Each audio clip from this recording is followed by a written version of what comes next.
सांगली के ईश्वरापुर में किसान नेता रघुनाथ दाता पाटिल ने नेतृत्व में आयोजित अमृत महोत्सव कार्यक्रम के दौरान उपस्थित किसानों ने नागरिकों को संबोधित करते हुए राष्ट्रवादी शरद पवार गुट विधायक जयंत पाटिल ने राज्य व देश में बढ़ते ईंधन दामों को लेकर चिंता व्यक्त की। जयंत पाटिल ने केंद्र सरकार पर निशाना साधते हुए 1 महीने के भीतर पेट्रोल डीजल के दाम 120 से 130 रुपए लीटर तक जाने की बात कही। आगे पाटिल ने पश्चिम अकोला नाका स्थित पेट्रोल पंप के लिए लोगों की हुई आपसी भिड़ंत पर भी अपना तीखा व चिंताजनक संबोधन दिया। एक महिनाभर थांबला तर आज $1.96 मिळतोय, तो 100 रुपयाला मिळायला लागेल।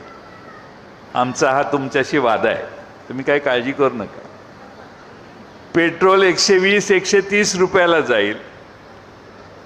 आता मी मोबाईलमध्ये बघत होतो, वाशिमला अकोला नाका म्हणून जागा आहे, तिथल्या पेट्रोल पंपावर पेट्रोल डिझेल घ्यायला लोकांची रांग लागली आहे।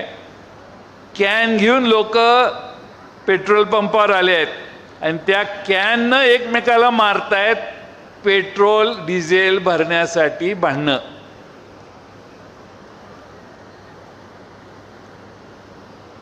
एकदा लॉकडाऊन झाला कोरोनाच्या वेळी, आता आपोआपच लॉकडाऊन करायची व्यवस्था होते का काय याची मला भीती वाटायला लागली।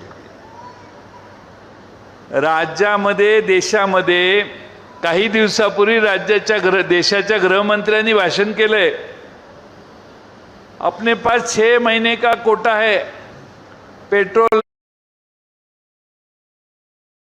देशाच्या गृहमंत्र्यांनी भाषण केले, अपने पास 6 महीने का कोटा है, पेट्रोल है, डीजल है, गैस है, डरने की कोई बात नहीं। 15 दिवसाआधी केलं। महिना झाला नाही तर त्यांचा नेता सांगायला लागला, बाहेर फिरू नका, सोनं खरेदी करू नका, परदेशात जायचं बंद करा, बाकीच्या सगळ्या गोष्टी। अशाच भूमिका 2013ला मनमोहन सिंगांनी घेतलेली होती। जरा आर्थिक परिस्थिती काठावर आल्यावर त्यावेळी आपल्या राज्याच्या मुख्यमंत्र्यांनी ट्विट केलेलं होतं की देशात आर्थिक परिस्थिती थकलेली आहे, वाईट परिस्थिती यायला लागली, अशा अर्थाचं ट्विट 2013ला केलेलं। आज तेच म्हणतात की पंतप्रधानांनी जी घोषणा केलेली आहे त्याविषयी कुणी काही थट्टा करू नका। थट्टा कोणीच करत नाही, पण मंत्र्यांच्या मागे 10-10, 15-15 गाड्या फिरतात, लोक आपली बघत बसतात, इकडून तिकडे मंत्री जातात।